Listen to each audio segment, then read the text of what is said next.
This Choircast podcast is brought to you by Inking Christ, a theological approach to tattoos by Dr. Justin Scoggins. This book is an invitation to view tattoos not as marks of rebellion or mere decoration, but as sacred symbols that narrate the story of one's faith and life journey. Dr. Scoggins' aim is to inspire believers to embrace the artistry of tattoos as a legitimate and meaningful form of worship, reflecting the beauty and love of Christ in a unique and personal manner. Pick it up today on Amazon. Western Christianity has spent the last 2,000 years telling everyone they're separated from God. This is Not Church with John and Nat Turney. Why, yada. Yo. Hey, welcome back to the podcast, everybody. This is your host with the most, Nat Turney, along with my two cohorts. We have now formed the holy trinity of podcasts. So, is that nice? Oh, maybe wait a minute, hang on. The unholy trinity of podcast hosts. I'm Nat. With me is my brother John. Say hi, John. Hi, John. And the newest and bestest addition, Bethany Shea. What's up, Bethany? Say hi. Hi, guys. Glad to be here, as always. And we're glad to have you. I'm just surprised you keep showing up. I'm waiting at some point for you to go, yeah, this was a fun run, but I don't know. No, I love it. I love it. We get to interview the coolest people and just read the best books. And then we just get to riff off each other. It's kind of the neatest thing ever. Stoked about it. I feel the same way, and I do appreciate you and John and what y'all bring to the table. But this is the podcast, if I haven't mentioned it, by the way, yet. It's called This Is Not Church, for reasons we may or may not get into. Let your imaginations run wild. We have been taken to task by more than one person. Baxter Kruger, you know who you are. Where's Baxter these days? We need to get that brother back on the show. But anyway, we have an awesome guest, as Bethany mentioned. We have the best job. We get to talk to really, really interesting people. We get to read awesome books and we get to ask them questions. And there's just not much better, not many better ways to spend time. So let's talk to Joe Ingle without any further ado. He's a North Carolina native who left the South after college and moved to East Harlem to join the East Harlem Urban Year program. I'm sorry, the East Harlem Urban Year program. That's a mouthful, John. Yeah, it is. Did you write this? No, I did not. The East Harlem Urban Year program. He spent his senior year at Union Theological Seminary visiting prisoners at the Bronx House of Detention. Prior to that experience, his initial time with prisoners, he was a typical white guy from the South. When he returned to the South, he was a changed man. Living in Nashville, Tennessee, he began working against mass incarceration and the death penalty with the Southern Coalition on Jails and Prisons, which he helped create. This led him to visit every Southern death row and create a web of relationships with the women and men imprisoned there. Working to save their lives led him to meetings in governor's offices, legislatures, courtrooms, churches, synagogues, bishop and archbishop's offices, and it led him into the homes of the families of the condemned and victims. Realizing many of the condemned had no lawyers, he, along with three colleagues, created a law project, the Southern Center for Human Rights, to represent them. He is the author of a new book called Too Close to the Flame. And before I butcher any more of this, let's just welcome to the podcast, Joe Ingle. How are you, sir? I'm fine. I think it'd be good if we included the subtitle because it's Too Close to the Flame with the condemned inside the Southern killing machine. Thank you for that. I appreciate that. Well, thanks for being on the program. We really appreciate it. There's a lot to talk about, and I don't honestly know where to begin, except maybe at the beginning. Maybe if you would just sort of walk us through a little bit of your background with faith and religion, kind of what led you to the point where you are today, if that's all right. Sure. So I grew up Presbyterian in North Carolina in the Southern Presbyterian Church. Went to St. Andrews Presbyterian College in Laurinburg, North Carolina. BA in philosophy and religion. Wanted to do more study in that area. Ended up going to New York because, several factors. One, I was against the Vietnam War. I was for civil rights. And in the South in the late 60s, this did not put you in a good situation. So I said, that's it for me after dealing with a lot of grief. Moved to New York in East Harlem, attracted by the program, the East Harlem Urban Year, which is you work for 20 hours a week in the community, and your theology emerges from your work in the community and also your classes at Union Theological Seminary, which is across the island of Manhattan next to Columbia. So that's what I did. And the turning point for me came my senior year when in 71 Attica happened. Attica was a rebellion in a New York State prison. The prisoners took over in September. They gave press conferences every day, and I'm watching it on my little black and white TV in my tenement apartment in East Harlem, and I realize a couple of things. One, if these guys are even right about 10% of the stuff they're talking about, I would be outraged too. And the second thing I realized was my friends here in East Harlem are dealing with cops, DAs, the system every single day. And I know nothing about it. I've never been in a jail or a prison. So I ended up finding a place, which was the Bronx House of Detention, which is the jail for the borough of Bronx, where I could actually go do my 20 hours a week with those prisoners for my senior year. And I was oriented by the chaplain. I had a little badge. I go up there for the first time, take the elevator up to about the 6th floor, get off, and go to the door, and there's a guard there. And you think you have an idea of what it's like to look into a prison or a jail because you've seen TV. But when he opened the door, I realized, whoa, what is that giant cage? I mean, it was a huge cage. And I looked, and all these individuals were locked in individual cells in this huge cell block.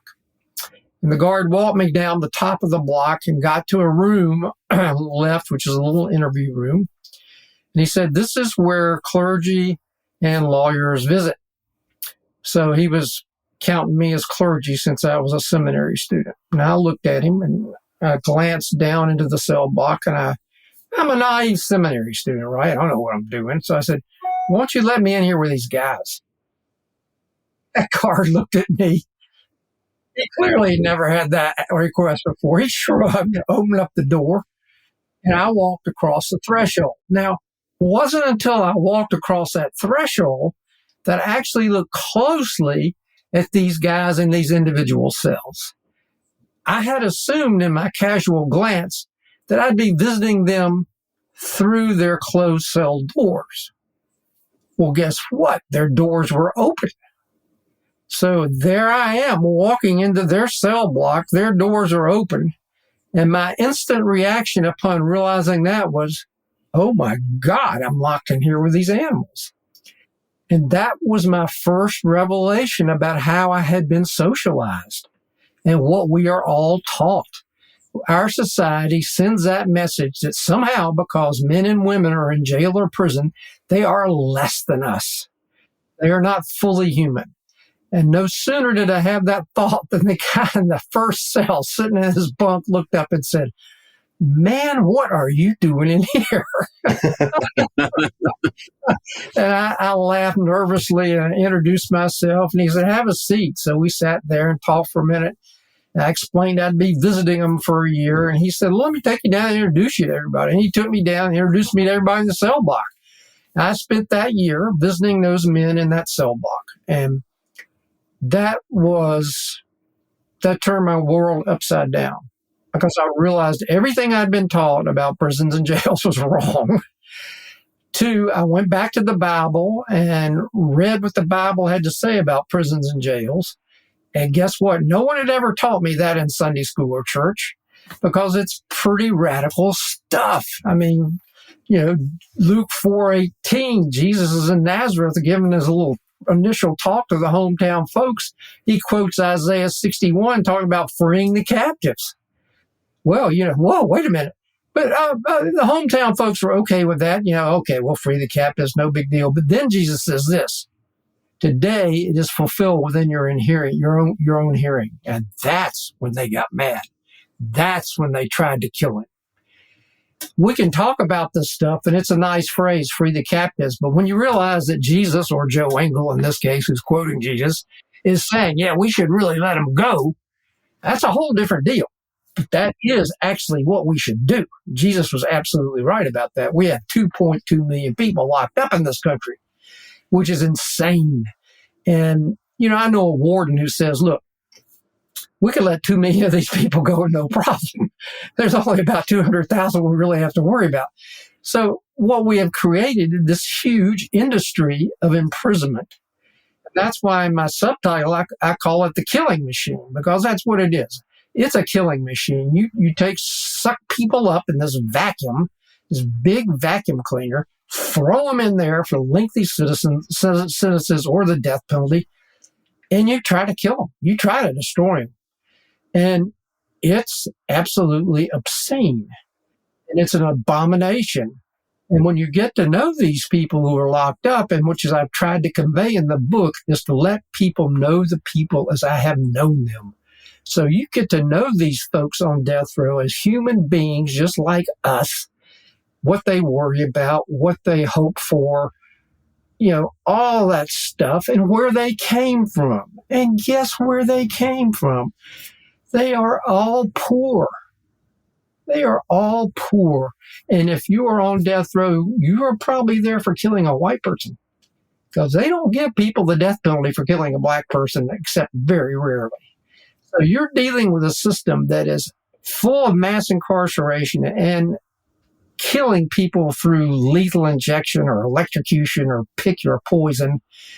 And let's face facts. This is unprecedented.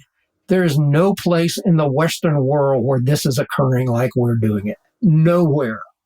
And this is supposedly a Christian country.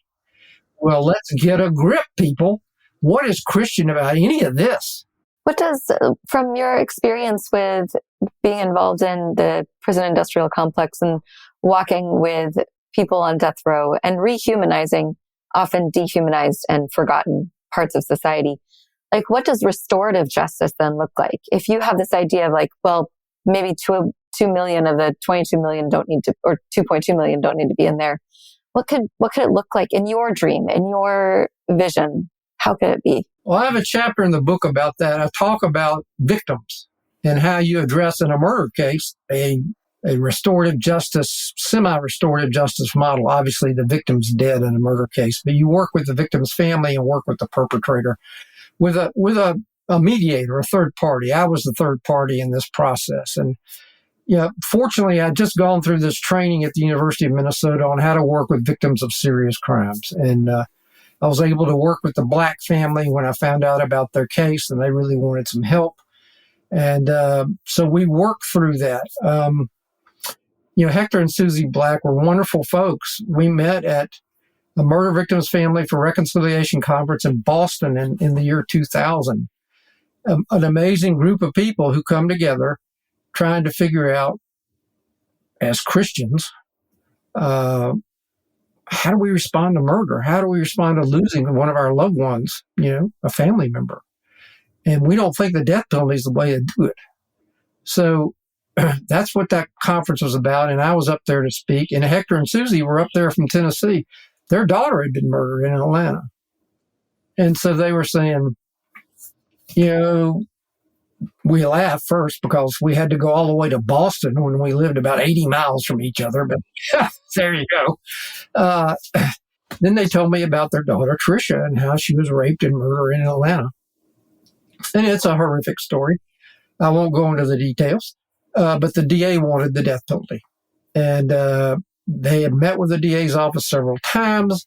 The DA was unyielding. And so they really wanted to know, is there some way we can avoid the death penalty? I mean, we're Christians. We don't think you ought to be killing people, even if our daughter's murdered. And I said, sure, let's talk. So we got back to Tennessee. I made trips to their farmhouse, and we talked. And one of the things I clarified was the DA was giving them false information. The DA's office was saying, in 7 years, this guy will get out if you don't go for the death penalty. Wrong. I mean, Georgia law is very clear. This guy's probably never, ever getting out if you don't give him the death penalty. So as I educated them and we worked through that, and it was tough. I mean, they had Tricia was a young woman, a very talented woman, working in a library in Atlanta, and it was just horrific. And her sisters weren't clear, unlike Hector and Susie, who were against the death penalty. They weren't clear. They were thinking maybe we ought to kill this guy. But we worked through all that, and ultimately the family decided no death penalty for this guy. His name was Ivan Simpkins. So I called up the defense lawyer, Susan Wardell, and introduced myself to her and said, look, this is kind of a semi-restorative justice situation because the victim family does not want the death penalty. The DA is beating them over the head for the death penalty. What can we do? And Susan said, well, Joe, do you know anything about Ivan Simpkins? I said, I really don't. She said, let me tell you about Ivan. He's an African-American. As a boy, he watched his mother drown his sibling. She tried to drown him as well, and he survived. His childhood was horrific. He has been on serious psychological, psychiatric medication for years because of the trauma of his growing up, sexual and physical abuse in this ghetto in Atlanta. And he was off his meds. And when he's off his meds, he couldn't control his behavior, and that's why it killed her. So I relayed all this to Hector and Susie, and it just reinforced their whole position. Look, we can't be involved in any way that's killing this guy, none whatsoever. And so I talked to Susan again and said, what are we going to do? She thought, well, maybe we could approach the judge. I said, well, yeah, maybe I could get the family to write a letter to the judge. And she said, let's do that and see what happens. So Hector and I worked, they were up about 90 miles from me, and we would get on the phone. He would send me email drafts, and I would send them back and say, no, you need to do a little more of this, a little more of that. And after about 4 drafts, he had a really good letter. So I sent it to Susan, made sure the judge got it. So the judge calls the DA and Susan, the defense lawyer, into his chambers and says, so everybody has seen this letter from the victim's family, the black family. And they all nod, said, yes, Your Honor, we have. And so the judge looks at the DA, Paul Howard, and says, so you still want to go forward with the death penalty? Oh, yes, we do. This is a awful case. This man deserves a maximum punishment of the state of Georgia, on and on and on. Finally, he stops. Judge looks at him and said, have you read this letter? He says, yes. He says, the victim's family is very clear here. Not only do they not want Mr. Simpkins to get the death penalty, they don't even want a trial because they know the publicity is going to pull off the scabs that have begun to grow over their wounds. They're saying they want as minimal as possible as they can get out of the system we're involved with because they don't want any more pain. Do you have a problem with that? Well, after it went on like that for a while, the DA decided he didn't have a problem with that, and they had that hearing in Atlanta. And it was at that hearing Hector spoke from the stand, looked at Ivan Simpkins, and told him how he felt. And I have that quoted in the book. And Hector told Ivan, he said, look, we don't hate you. We hate what you did. You took our daughter from us, and she's never coming back. That grieves us terribly. It's a loss we will never forget or overcome. But we do not hate you. As a matter of fact, we forgive you. So Ivan Simpkins starts weeping. And the judge enters a sentence of a life sentence, and Ivan goes off to prison. But before he goes off, he says, I'd like to say something. The judge calls on him. And Ivan Simpkins stands up there with his tears and apologizes and said he's really sorry. So he goes off to prison. And this is the kind of people Hector and Susie Black are. They want to visit him. So the warden wouldn't let him, but we worked around the warden and finally got it set up, and they were able to visit. That's what they did. Send him Christmas presents. So you ask about how this might work. This is how it works. Just like this. So if you can do this in a murder case, you can certainly do it in lesser cases. And I've done hundreds of lesser cases. So yeah, restorative justice is definitely what we need to be about in this country, not retributive justice, which is what we're doing with our 2.2 million incarcerated.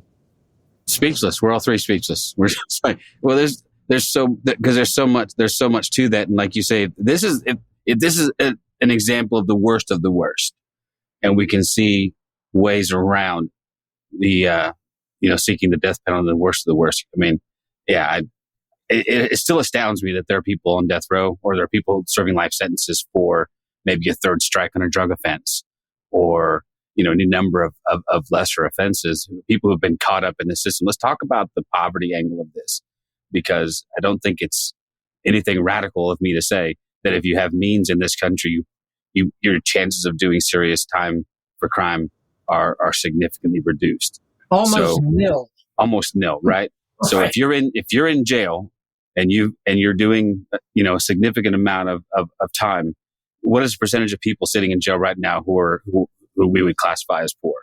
Well, I can speak because I know the death penalty in the South. I've been to every death row. I work with all the folks, not all of them, but many of the people on death row in the South. It's like Steve Bright says. Steve's a veteran death penalty litigator. He says, Joe, here's the deal. The people who commit the worst crime are not the ones on death row. They're the people who have the worst lawyers. Exactly right. 90% of the people on death row couldn't afford a lawyer. So guess what? They get court appointed. And that's not always some crackerjack public defender, believe me.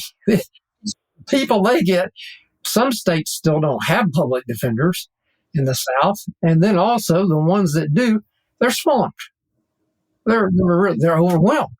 So, all that results from their poverty. So that's what you're looking at. And I want to challenge you. I'm not sure which one of you said it about an earlier description when you said, your book humanizes these people. No, it does not. They never lost their humanity. I am just conveying to you who they are. They are not inhuman. They have never lost their humanity. I really believe that. I spoke at a prosecutors conference. Believe it or not, there's progressive prosecutors in this country, and they had me speak. And they wanted me to talk, Mike Farrell and I, to talk about the restoring the humanity to people on death row. And I looked at him, I said, I can't talk about that. They never lost their humanity. You have to realize this. You have to watch your language. These are children of God, just like you and me. Let's don't label them inhuman because of some deed they did. That's not losing your humanity. That's making a mistake or committing a sin, whatever you want to call it. They are still fully human and God's creatures. And when we get into a position where we judge people as being less than human, like I did when I walked into the Bronx House of Detention, you're in trouble. And that's the problem with our society. We're in trouble because we're judging everybody as someone who is less than a human being who's caught up in this system. Yeah. Well, you can see it and you can hear it in every stump speech of every politician ever who is declaring themselves to be tough on crime, right? They use words like that. They dehumanize, or they attempt to dehumanize criminals all the time. So we're going to put these animals in cages. We're going to make sure that they, and so they're furthering that divide of this us versus them thing by categorizing people who commit crimes as animals. We got a guy who's seeking the White House right now who's famous for even talking about people who cross the border illegally and calling them animals. And that kind of language, though, if it's repeated often enough and with enough fervor, and to people who are scared enough, man, I tell you what, it doesn't take long before that just gets, it gets ingrained in you. I mean, that's sort of the outlook. And so a book like yours can come along and remind us of the stories, because I guarantee if most of us would actually spend time with people who are incarcerated, we would probably come away changed. I have no doubt of that. I mean, I've had that experience with all kinds of people that I didn't understand. And all of a sudden you have an encounter with somebody, you have a conversation with somebody, you hear a tiny bit of their life story and you go, oh, well, I was wrong about this. And so that's the great value. And I think the work that you've done, I think it's certainly the great value in the book you've written in helping us to remember that for many of us there, but for the grace of God. I mean, we're one mistake away. Some of us were one bad choice away from having to face the same criminal justice system. The difference is I would have the means to maybe hire a better lawyer and maybe not spend so much time in jail. That speaks of the inequality of it all and the injustice of it. Yeah, if I may, I'll reinforce what you're saying, because on one of a previous podcast I did, and I'm not going to mention the name of it because I don't want to get the interviewer in trouble, but it was a really good podcast. I mean, the guy knew his Bible. We talked about the scriptures, and it was really good. It was quite conservative. That's one of the reasons I did it. I don't want to just talk to the choir. I want to talk to everybody. And we got to the end of the interview, and we were done. And he said, "Can I talk to you for a minute?" I said, "Sure." He said, "I want to tell you a story. When I was doing my graduate work at NYU, dude was working on a PhD at NYU. I was arrested and taken to the Bronx House of Detention. And I talked about the Bronx House of Detention like I did with y'all. So that rang a bell with him. And he said, I didn't commit this crime. I was completely innocent. And it involved an email and some kind of fiscal extortion, which I had never sent or ever done. But the prosecutors had seized on a narrative, and I was the guy. And so they prosecuted me, and I went to trial, and I spent a lot of money, and I hired a good lawyer, and we won, and then I sued them, and they paid me money. But all of this is to say, I'm a white male, and I could do that. If as a black guy or a Puerto Rican or somebody, no way. That would have never happened. They would have been locked up for God knows how many years. So yeah, that's exactly the story. I'll admit I'm the one that said that about that your book helped me see the human side of these people, and I say that in part as someone who has a tendency to forget, because I'm not seeing these people on a daily basis. So even though I don't fall into the same games that a lot of people do, there's language that we use, right? That has been used around us so much that we feel like that's second nature to us. So to say something like, "Well, you humanize them for me," I guess would have been a better way to say would be, you made me realize that these people are human, always have been human.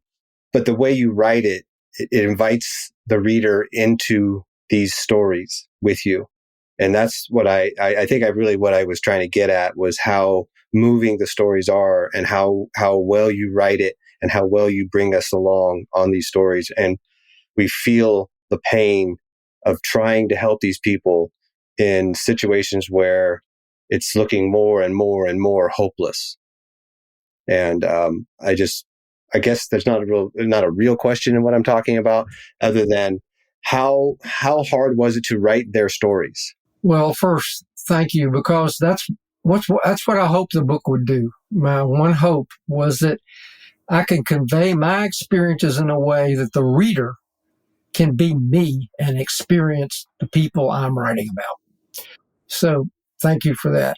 I've done this work since 1975.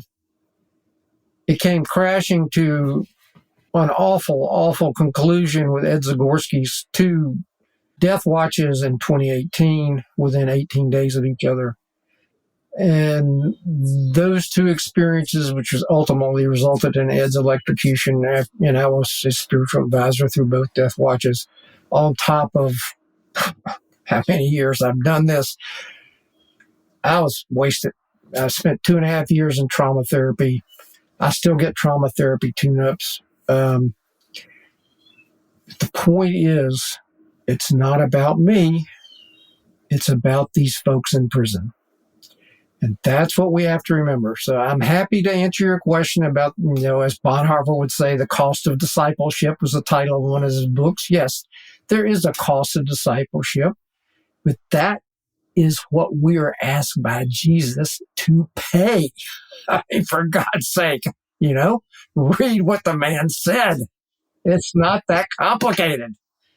So, that's the story. We have a visitation on death row program. It's been going on since 1975. People from the religious community, primarily in Nashville, but also in some places outside of Nashville, are matched on a one-on-one visit with people on death row, totally voluntary. It is a phenomenal program. The friendships that have been made, the things that have been shared, and we're very clear in the orientation. You don't go in there and with a Bible and thump people over the head. Most of the folks in prison are alienated from Christianity because they've been thumped over the head. So we're in there to be their friends. Simple. That's it. If they want to talk religion, they can bring it up. We don't talk about their cases. That's none of our business. We're not lawyers. So we have that visitation program, and there's a wonderful book about this. Earlier, you wrote down one book I gave you. I'm going to give you another one here. As a matter of fact, I signed my book for Suzanne today. This is by Suzanne Craig Robertson, and it's called He Called Me Sister. That's the title of the book, He Called Me Sister. And Suzanne writes about her family's involvement with Cecil Johnson on death row here in Tennessee. And she came through our visitation program, she and her husband. I mean, she didn't want to visit anybody on death row. I made a presentation at a local Baptist church. They heard it. They came to the orientation. Her husband, Alan, really wanted to do this, so I matched him with Cecil. She's at home with her 3-year-old, she's being a good mom, and he's going out to the prison, and he starts taking their 3-year-old daughter out there, and that keeps going on, and she's pregnant, getting ready to have another baby. She has that baby, and she's thinking, wait a minute. He's taking my infant out there, too, and he's taking my 3-year-old out there, and he's going out there, and I'm sitting here. What's wrong with this picture? So she starts visiting, too. Long story short, she writes this book about that whole experience, and it is incredibly moving. It's a story of her family visiting a man, an African-American man on Tennessee's death row, and the involvement of their family in that man's situation, his plight, and his ultimate killing by the state of Tennessee, despite the fact he was innocent. That's still something that perplexes me. That so many Christians, if you were to poll them, would be pro-death penalty, and I just think they've bought the narrative. I just think they've bought the rhetoric. They've believed the propaganda. Somehow this helps, which I think there's pretty clear statistics from so many different places that it doesn't even do the thing they think that it should do. It doesn't deter crime. It doesn't actually solve anything, and they get it wrong as often as they get it right. And so the unwavering support from some sectors of our own faith is disheartening to me, especially given all that we have in Scripture. But let's talk about this, though. The origins of a lot of this, I know we've sort of alluded to it, but the origins of it's one thing to say, oh, this is all racist, but the origins of this are racist. I mean, it's not being flipped to say this, right? I mean, we don't have to go that far back to see that Jim Crow laws were and just a way of extending slavery past the slavery. Can you talk about that a little bit? The origins of, say, the prison industrial complex and these kinds of laws? So let's go back to the beginning, which is the colony of Virginia. 1608, you had your first execution. So from roughly 1608 through 1976, and a fellow named Watt Espy in Alabama just sort of took this on himself, did all this incredible research for years, and it's now been accumulated. Watt's passed away, but it's now been accumulated in a national database. And guess what? From 1608, the first execution, through 1976, when the U.S. Supreme Court reinstated the death penalty with 3 cases: Prophet v. Florida, Jurek v. Texas, Gregg versus Georgia. Wonder where all those states are. Yeah, the South. So that's what it's all about. The South has been about this from the get-go. Virginia wrote the first slavery laws. We can go back and trace this thing like a straight line all the way through 76. And guess what? Out of 18,600 executions from 1608, now this is a question for you guys, so be on your toes. got these 16,600 executions from 1608 through 72, when the Supreme Court knocked down the death penalty. How many of those people executed were white people executed for killing a black person? Okay, look, I've got three cynics here. What can you do when you have some? Okay, there's one. We may be cynics, but are we wrong? You're just barely wrong, because I was going to say one just to be a contrarian. No, it's actually 31. 31, okay. No, hang on. You can't count 10 of them, because guess what? Those were not people. They were slaves under the laws of the day, so they were property destroyed. So that's the reality. This is so racist. And then, you think, oh, well, Ingle, you're just exaggerating. It may have been bad back then, but, they passed these new laws and the Supreme Court upheld them. Oh, yeah, Supreme Court upheld them in 76, but let's take a look at these laws. What have we done? Warren McCluskey, Georgia's death row, my dear friend. His case, now Warren was one of 4 people who robbed a furniture store in Atlanta and received the death penalty because someone was killed in that robbery. Warren did not kill anybody, but he was there. And we have this notorious thing called felony murder, which means that if you're there when somebody commits a felony, you're equally responsible. So even though Warren didn't kill anybody, he was there. So what happens, not only in Warren's case, but I've seen this hundreds of times, the guy who actually does the killing says, I didn't really do it. This guy over here did it. And that's what happened to Warren. So he comes to death row, a dedicated Christian. He and Billy Moore. I visited on Georgia's death row. 2 of the guys I visited, they had contacts with religious communities, churches, who would send them money, and they would use that money to help the guys on death row out with, getting some decent food, because the food is terrible, and help them make commissary and just simple stuff like that. They were true Christians. And Jack Boger, another North Carolina guy, was his lawyer, and Jack hired a guy named David Baldus to investigate Warren's case about racial discrimination.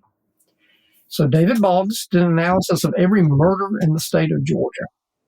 Every murder since the law was passed in 74, all the way up through Warren's case, and then on up until 1990. And guess what? If you are in Georgia and you commit a murder and you kill a white person, depending on whether you are black or white, you are going to have an 11 to 22 times greater chance of receiving the death penalty than if you kill a black person. In other words, it's very hard to get the death penalty for killing a black person in Georgia. This study has been replicated in 20 other states, and it still holds true. So what does the Supreme Court do with this case when it gets up there? Warren loses 5-4 because the 5th vote, cast by Lewis Powell from Richmond, Virginia, Justice Lewis Powell, and give Justice Powell his due. In his retirement, he said the one case he wished he hadn't voted on the way he did was Warren McCluskey's. But he did, and 5-4, Warren lost. Even though it was demonstrated the administration of the death penalty in Georgia was racist to the core. So that's what we're up against. You wrote in your book that the South is the most religious region of the country. It is also the largest killing field and imprisoning machine in the United States. Those 2 facts are intertwined. And I'm curious, in your own personal life, like, how has it been living in the South as a person of faith? And how do you reconcile, maybe not you personally reconcile, but how have you seen the church reconcile those 2 things or make excuses for it? And are you still involved in a church community based on what you've seen? Well, I lead a Bible study every Wednesday. And I love our Bible study. We call ourselves Bible buddies. We're wrapping up the first letter of John, which, by the way, if you haven't read lately, is a pretty radical little letter. It sure is. So I would commend that to you. But so I'm a United Church of Christ minister. I got involved in the United Church of Christ while I was in East Harlem. And the great thing about the UCCs is they ordained me and let me do my ministry as I saw fit. They didn't try to put me in a church. I was ordained. I felt like I was called. And I've been doing this for, since my ordination in 1973. So, I am affiliated with an institution, and my wife and I married a cradle Episcopalian. So we attend an Episcopal church here, and a lot of those folks and Bible buddies are from the Episcopal church, but not all of them. And I'm happy to say that the 3 bishops in Tennessee have started an EFM program. We ask them to do education for ministry, and it's funded on death row in Tennessee, where they're studying the Old Testament this year, the New Testament next year, and then church history. And the bishops are paying for this program for the guys on death row to take these courses. I mean, it's really a really cool thing. So, I'm pretty realistic about the church because obviously I'm not serving one, and I knew that I wasn't called to do that. But there are ways that people can be helpful, and you should give them a chance to be helpful if they can. But basically, I think the church went down the toilet when Constantine came around and said, let's make a deal. I can't even say the Nicene Creed. It's got Constantine's fingerprints all over it. So, we can get into all that if we want to, but basically, it's been downhill since Constantine. Yeah. Thanks for that. It's got to be a really complicated space to be in. And I know that as a Christian person, and I'm also a pastor, it's a really challenging thing trying to still be involved in a faith community when there's such animosity towards Christians from the secular world, because Christians are now known, or have been for so long, but even more so now, as Christian nationalists and bigoted and, pro death penalty, and where restorative justice is not even part of their verbiage or vocabulary. So it's a weird walk that I've experienced for myself, and I'm sure that you've experienced those things too. Yeah, where are you a pastor? I pastor 2 churches. One is a United Methodist church, and then the other one is a non-denominational church up in Northern California where I live. All right, good for you. Yeah, thanks. It's pretty fun. I heard, just my wife told me a couple hours ago that my friend Jim Lawson died yesterday, or Sunday night, I guess. And Jim was in LA, and of course, I knew Jim from his teaching here at Vanderbilt Divinity School. And of course, he's the guy who mentored Martin Luther King in civil rights, and Jim's just a fantastic guy.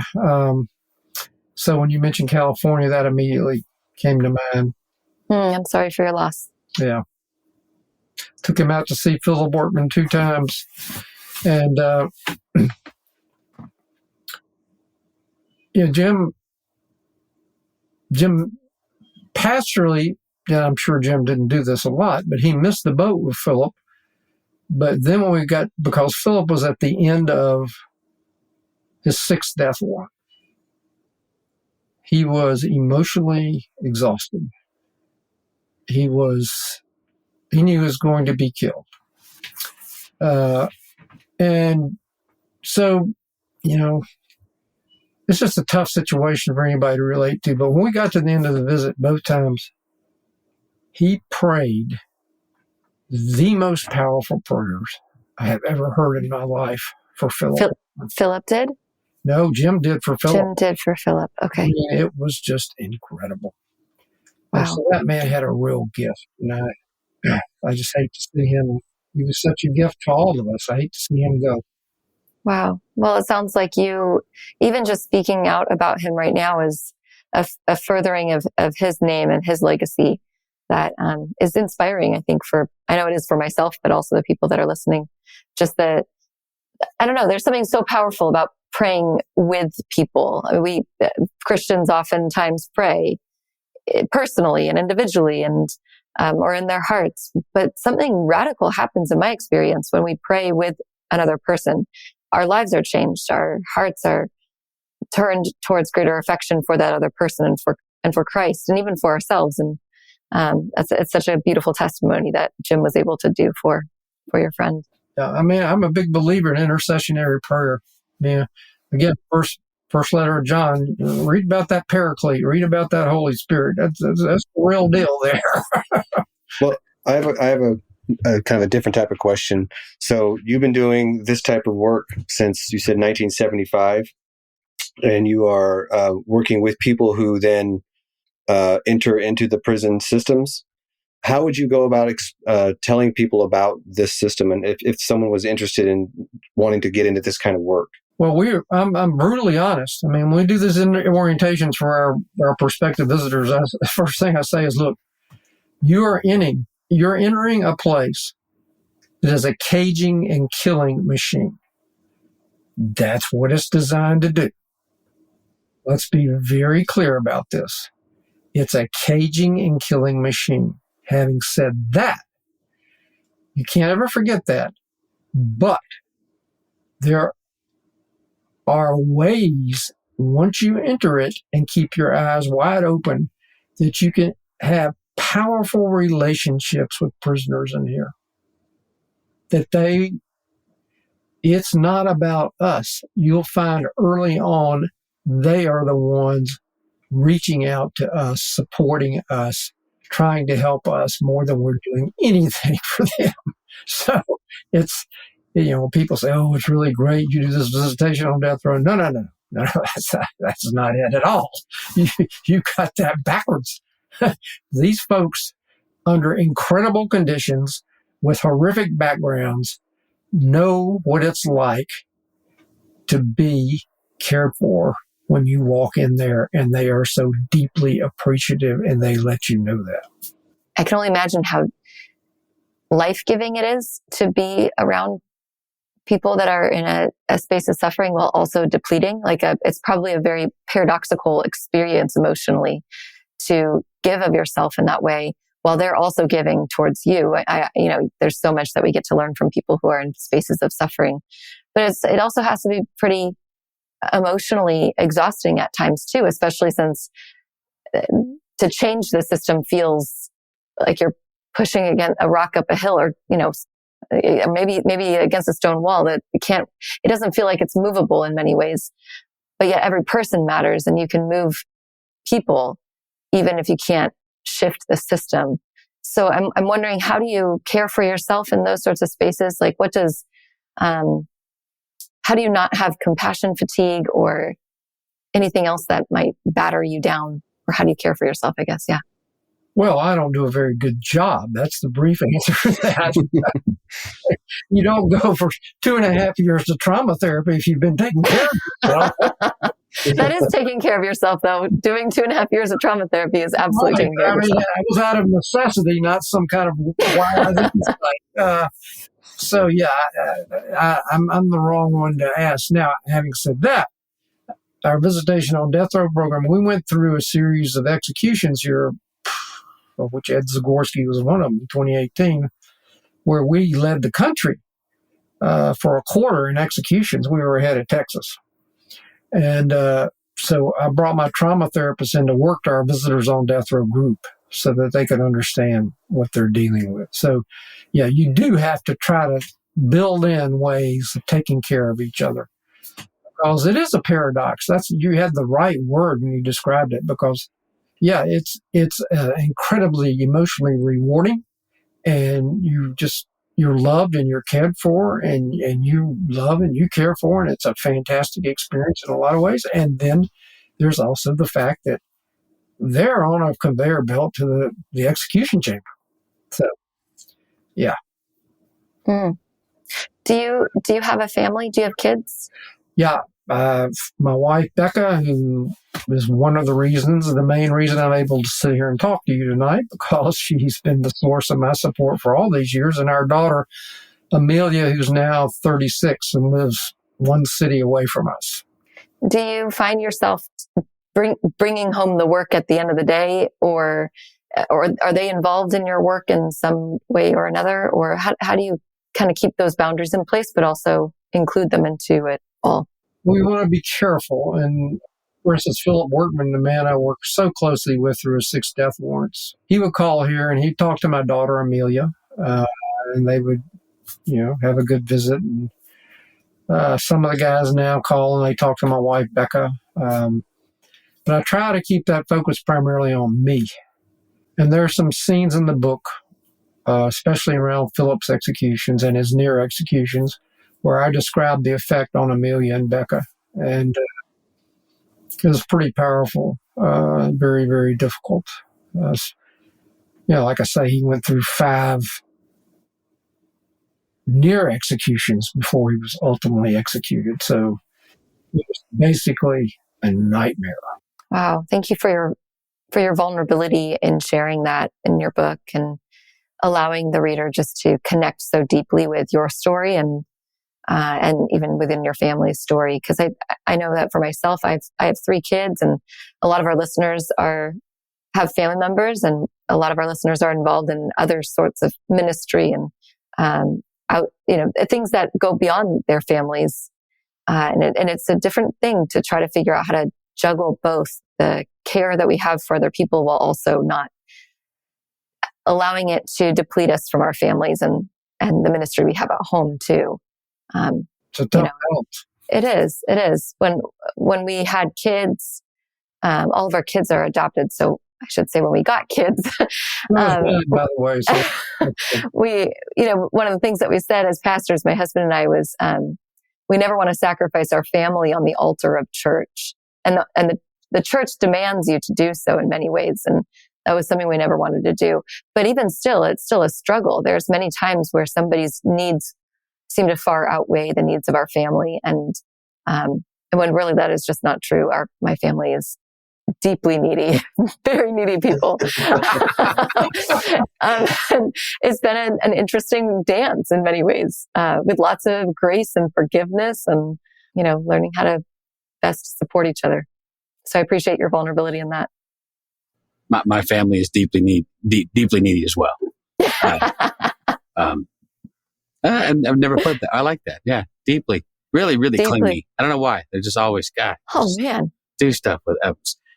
It's tough though. I mean, as I was in ministry for 30 plus years, and it was always difficult, and not nearly as emotionally draining as what I imagine or what I can see that the type of ministry you've been involved in has been. Anybody I've spoken to who's been involved in prison ministry to any degree has always said the same thing, that it was deeply rewarding, but it took its toll. I mean, it's just not for the faint of heart. But that being said, I live in Texas, where we've virtually... Okay, let me just interrupt you right there. Yeah, go for it. So some years ago, a lawyer friend of mine called me up and said, "Joe, I need you to come to Tyler, Texas." I said, what do you need me to come to Tyler, Texas? I said, well, the guy I'm representing has dropped his appeals and is seeking his execution, Johnny Cochran. And he says that the chaplains at the Texas Department of Corrections there have counseled him to do this. So they're telling him Jesus wants him to come on and go to heaven. So would you come down here and talk to Johnny and talk to the judge? I said, sure. So I flew down to Tyler and met Johnny over lunch and just asked him to share his faith experience with me. And he did. And he was very genuine and he was very sincere. And he'd been totally duped by these chaplains for the Texas Department of Corrections. And I said, Johnny, let's unpack some scriptures together. And so we began to do that. But he was unmoving, they got him. So I go into Judge William Wayne Justice's courtroom in federal court in Tyler, Texas, and take the stand. And I'm on there all afternoon talking to Judge Justice about what Johnny's believing, what these folks have told him, and what the gospel actually says, which ain't none of this stuff. And it goes on for quite a while. And I mentioned the Greek word parousia and talking, describing, a bit about the Christian faith. And Judge Justice looked at me and said, Reverend Ingle, let me interrupt you for a minute. I said, yes, Judge. He said, I've been on this bench for, over 30 years now. And that word has never been said in this courtroom before. So would you please spell it for the court reporter? She doesn't know how to spell it. Sure. So I did. So we got to the end of the hearing. I flew home, and later that night, Johnny was set for execution in 36 hours. Judge Justice entered a stay of execution. But that's a classic example of what you're talking about. People take the word of God and distort it for their own reasons. Those people, and they were all men at that point, those men were doing that because they are paid by the Texas Department of Corrections. And what does the Texas Department of Corrections try to do? Kill these people. So, this is heresy. Yeah.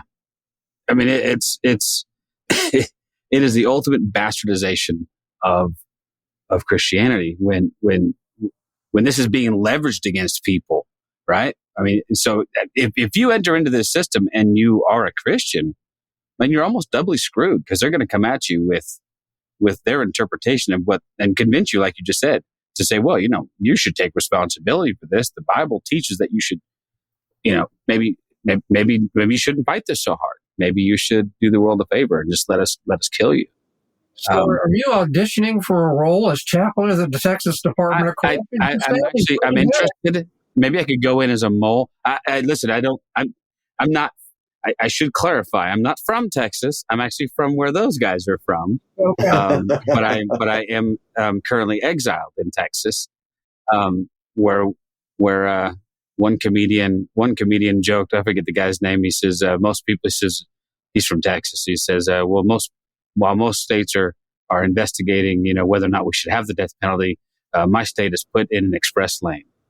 Yeah, exactly. And he's like, and I think he meant it unironically, but I'm sitting here going, that's the legacy. That will be the legacy of the state of Texas, is leading the charge. How many people can we kill, by the state's own hand? And it should be something that, as Christians, if nothing else, our own history is of a people who were persecuted. There should be huge red flags anytime we're all for the state acting in a way that is violent towards other people. For whatever reason, I just cannot imagine allowing the state to be an agent of violence and death in your name. Well, yes, you can. Oh, yes, you can if you are the state, which is what happened with Constantine. Drives me crazy. The church became the state. And that's what we're dealing with today. That is where the unholy union began. But some of us are out here trying to recover the more radical parts of our faith and say, listen, we should be providing a counterpoint to this at least. Could we at least provide an opposing narrative and say, maybe not? We're talking about Pax Americana. That's what we're talking about. You're 100% right. Yes. What we're dealing with here. So, people want to start talking about American exceptionalism. Oh, really? Let me tell you about American exceptionalism. The only American exceptionalism I'm familiar with is 2.2 million people locked up. That's exceptional. Well, we lead the world there, don't we? Yeah, we lead the world. We're ahead of the Chinese. And they've got like 5 times our population. The death penalty. You cannot even have the death penalty and be part of the European Union. Yeah. You can't do it. So, we're exceptional, all right. That's where we're exceptional, right there. Well, talk to me about this other stuff, the Constitution, all this stuff. It's like Walter Benjamin, the great Jewish German critic, said in 1938, I think, before he died in 39, every document of civilization is at the same time a document of barbarity. And that's what it is. That Constitution is a document of barbarity. It is built on slavery. It's built on people not being humans. Native Americans not even got mentioned into the law until 1923, for God's sake. So, what are we talking about? Yeah. You've said it as well as can be said. And I think that's probably a fitting place to end this tonight. I tell you what, Joe, man, what a pleasure it has been. I cannot recommend highly enough your book. So to the people listening, immediately when you're done with this, go buy this book. I think it would be a great, fantastic small group study. If you're in a church and you've got a couple of like-minded folks, maybe this will inspire you to start a prison ministry in your own church. There's not enough of this work being done. And I know it's hard. And I know it's not as simple as just walking to your local jail and walking in and saying howdy. However, I don't know that there's any more important work that's being done in the church than what guys like Joe have done and are doing. So I highly recommend the book. Just get involved. Don't be one of us sitting on the sidelines going, well, what could we do? Well, I think there's lots we can do, and there needs to be a groundswell. So I want to get a plug in for the title of the book because people forget it. Yes, please do. Too Close to the Flame with the Condemned Inside the Southern Killing Machine. So it's just what it says. Yeah. Well, we will make sure there will be links to the book, links to you. Whatever we have for you, ways for folks to connect with you. We'll make sure and do our very best to promote everything. But man, for myself and John and Bethany, I just want to say thank you for the opportunity. Thanks for hanging out. Any parting shots from John or Bethany? No, I think you said it all. It's been an amazing conversation. And again, I just want to thank you, Joe, for coming on and chatting with us. I really do appreciate it. Yeah, you've made quite an impact on us, and I know on our listeners, and then the impact that you make for the people that are suffering in prison. You are a light, God's light to them. So peace and grace to you. Thank you very much. Thank you for listening to This Is Not Church. Be sure to rate and review the podcast on your platform of choice. If you would like to partner with us, visit patreon.com/thisisnotchurch, where you will receive exclusive content such as early access to episodes, videos of upcoming episodes, and live Q&A sessions. Be sure to check out our Facebook group or follow us on Twitter and Instagram. All the links are in the show notes. We'll be back soon with another episode.